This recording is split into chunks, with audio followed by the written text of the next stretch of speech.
Mercedes did not just put Kimi Antonelli on pole at Silverstone. They created the kind of Formula One mystery that makes every rival team nervous. A rookie, in a Mercedes, at one of the fastest and most punishing circuits on the calendar, delivered a pole lap so sharp that the conversation instantly moved beyond speed. Because Silverstone is not a place where weak cars hide. The fast corners expose instability. The tires take massive punishment. The wind tests the balance. And young drivers usually need time before they can attack that kind of circuit with total confidence. But Antonelli did it. And that is why the paddock question became so dangerous. Was this just one perfect lap? Was it a setup miracle? Was it tire preparation? Was it a clever legal breakthrough? Or did Mercedes uncover something so powerful that every rival now has to study the car, the data, and the lap again? There is no confirmed proof in the source material of an illegal trick, no verified FIA protest, and no official evidence that Mercedes broke the rules. But that does not make the story smaller. It makes it more tense. Because if Mercedes were illegal, the FIA could stop it. But if Mercedes found something legal, repeatable, and hidden in plain sight, then every rival team has a much bigger problem.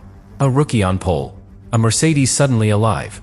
A Silverstone lap that may have exposed the first real sign of a comeback.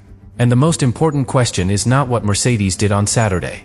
It is what the rest of Formula One is terrified they might do next. Subscribe to the channel. Silverstone is the kind of circuit that turns rumors into questions. Because at some tracks, Formula One teams can hide. A car can look strong because the straight is long. A driver can look comfortable because the corners are slow. A team can hit the tire window once, at the perfect moment, and suddenly the timing screen makes everything look cleaner than it really is. But Silverstone does not forgive weak answers. The car has to carry speed through long, fast corners. The tires have to survive heavy energy. The balance has to stay calm when the wind moves across the circuit. And the driver has to commit before the lap gives him any guarantees. That is what made Antonelli's pole feel so different. It was not just Mercedes at the front. It was Mercedes at the front in a place where the car cannot fake confidence for long. And that is why rival teams would not look at the result as a simple surprise. They would look at the behavior. They would study the way the car turned in. The way it stayed planted. The way Antonelli carried speed without looking like he was fighting every corner. Because in Formula One, the stopwatch tells you who won the lap. But the car's body language tells you why. And that is where the tension begins. If the Mercedes was fast because the conditions were perfect, then the threat may disappear. A track temperature change, a different wind direction, or a harder race stint could make the performance fade. That happens in Formula One all the time. But if the Mercedes was fast because the team finally understood something, then Silverstone becomes much more than one pole. It becomes a warning. A warning that Mercedes may have found a direction. And direction is everything. For a long time, the biggest question around Mercedes has not only been whether they have speed. It has been whether they can control that speed. Whether they can repeat it. Whether the car makes sense from one session to the next. Because a fast car that only works sometimes is not a weapon. It is a risk. It is like having a key that opens the door only when the weather is right. Sometimes it works perfectly. Sometimes it jams. And when the pressure is highest, you are never completely sure what will happen. That is the kind of uncertainty that destroys confidence inside a team. The driver starts wondering what the car will give him. The engineers start wondering whether a setup change solved the problem or just moved it somewhere else. The strategists start planning with less certainty because the pace could appear or vanish at the worst possible moment. So when Mercedes suddenly looked alive at Silverstone, the paddock did not only see a result. They saw a possible shift. Not proof of an illegal trick. Not proof of an FIA scandal. The source material does not confirm any official protest, any verified breach, or any confirmed illegal Mercedes device. But it does suggest the kind of performance moment that can make rivals uncomfortable. Because sometimes the most frightening thing in Formula One is not a car that breaks the rules. It is a car that follows the rules, but finds speed nobody else has fully understood yet. That is why the word evidence has to be handled carefully. Official evidence is one thing. A failed inspection. A measured illegal part. A formal protest. A ruling. Something clear enough to turn suspicion into consequence. But competitive evidence is different. Competitive evidence is what rival teams collect before the public ever gets a clean answer. It is the way a car behaves through a fast corner. It is the way a driver can attack without hesitation. It is the way the tires seem ready at the exact moment they are needed. That kind of evidence does not prove cheating. But it does prove attention is required. And once Mercedes demand attention again, the entire mood changes. Because this is not a small team finding one lucky lap. This is Mercedes. A team with the resources, the experience, and the history to turn a small clue into a serious threat. Rivals know that. They know that if Mercedes find even one real direction, they will chase it hard. They will build around it. They will test it. They will bring updates. They will use every session to understand whether the Silverstone feeling can travel. And if it can travel, then the rest of the grid has a problem. This is why Antonelli matters so much in the story. A veteran on pole can sometimes be explained away. Experience can hide weakness. A great driver can drag a difficult car into a position it maybe should not have reached. Years of instinct can cover hesitation before the cameras even notice it. But a rookie is different. A rookie reveals the car more honestly. If the rear is nervous, the confidence disappears. If the tires are not ready, the lap becomes messy. If the car changes its behavior from one corner to the next, the driver cannot easily cover it with years of Formula One memory. So Antonelli putting that Mercedes on pole at Silverstone raises a bigger question. Did he simply deliver a sensational lap? Or did the car give him the trust he needed to deliver it? That question matters because trust is hidden lap time. You cannot see trust on the timing screen, but you can see what it allows. Earlier commitment. Cleaner steering. Less hesitation. Better exits.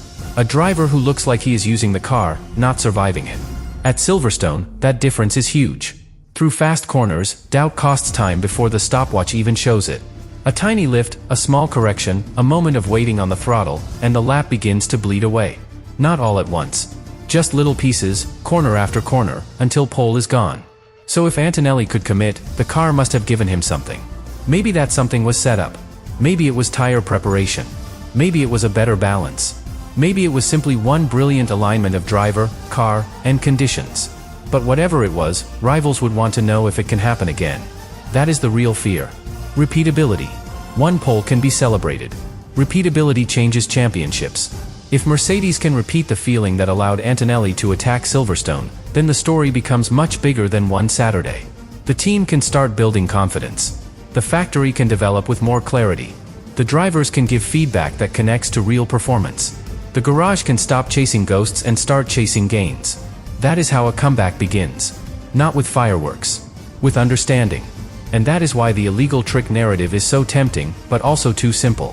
Fans want the secret button. The hidden device. The smoking gun. The part that explains everything instantly. Formula One rarely works like that. The most powerful gains are often invisible to the eye. They are hidden in preparation, balance, airflow, tire behavior, and the driver's ability to trust the car when the speed becomes uncomfortable. From the outside, that can look suspicious. From the inside, it may be months of painful work finally connecting. And that is what makes the Silverstone pole so dangerous for rivals. If Mercedes found something illegal, the answer is straightforward. The FIA can investigate it, measure it, judge it, and stop it if the rules were broken. But if Mercedes found something legal, then nobody can simply protest it away. They have to beat it. That is a much harder problem. Because beating legal performance means understanding it first. It means spending time in meetings, simulators, and data rooms. It means asking whether your own car is missing the same window. It means changing priorities, or at least questioning them. And the moment Mercedes force rivals to question their own plans, Mercedes have already gained something. Attention. Formula One is not just about lap time. It is also about focus. Every team has limited time, limited energy, and limited development choices. If Mercedes become a mystery, rivals must spend resources solving that mystery. That is how pressure spreads through the paddock. Not with one headline. With one question that refuses to disappear. What have Mercedes found? And Silverstone made that question feel urgent, because the circuit itself gives the performance more credibility. If this had happened at a track that hides weakness, maybe rivals could dismiss it. But Silverstone is too demanding. It asks too much of the car. It makes excuses sound weaker. That is why this first block matters. It sets up the real conflict. The story is not that Mercedes were proven illegal. The source does not support that. The story is that Antonelli's pole created the exact kind of evidence rivals hate most. Not evidence for a courtroom. Evidence for concern. A car that looked more stable than expected. A rookie who looked more confident than expected. A Mercedes team that may have looked less lost than expected. And in Formula One, when reality starts moving faster than expectation, the paddock always reacts. Sometimes with curiosity. Sometimes with doubt. Sometimes with protest. But always with fear. Because no team wants to be the last to realize that Mercedes have found their way back. But now the story moves into the part every rival team would care about most. Because suspicion alone is not enough in Formula One. Suspicion has to become pressure.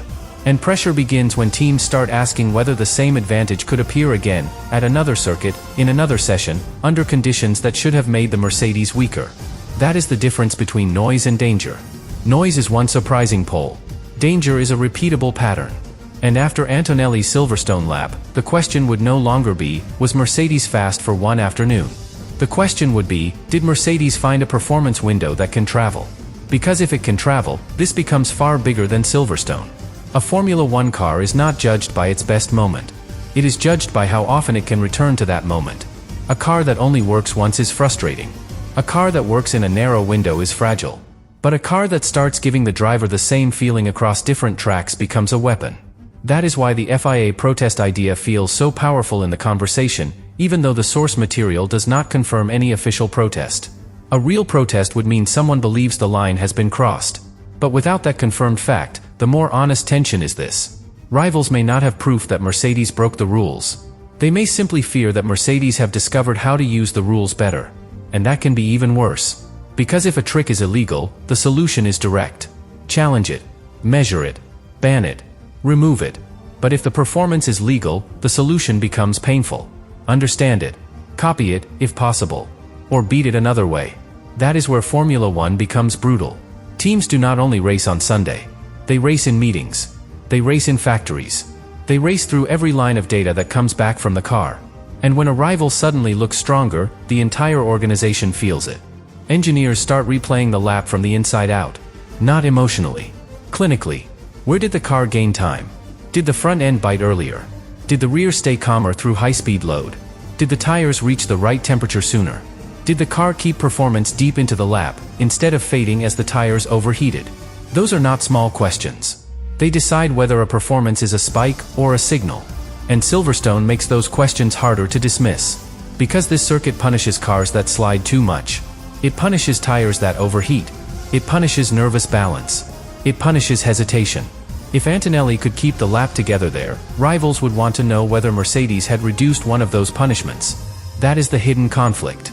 Nobody needs to accuse Mercedes officially for the paddock to start investigating them privately. Every team investigates every threat. They watch the onboard. They compare the lines. They study the speed through the corner. They look at whether the car is making time on entry, middle, or exit. They ask whether the driver is creating the advantage or whether the car is giving it to him. And with Antonelli, that question becomes sharper. Because he is still young enough that people expect signs of pressure. A small hesitation. A messy correction. A lap that is almost brilliant, but not fully controlled. Instead, the poll tells a different story. It suggests he found enough trust to attack one of the most intimidating circuits in the sport. That does not prove an illegal system.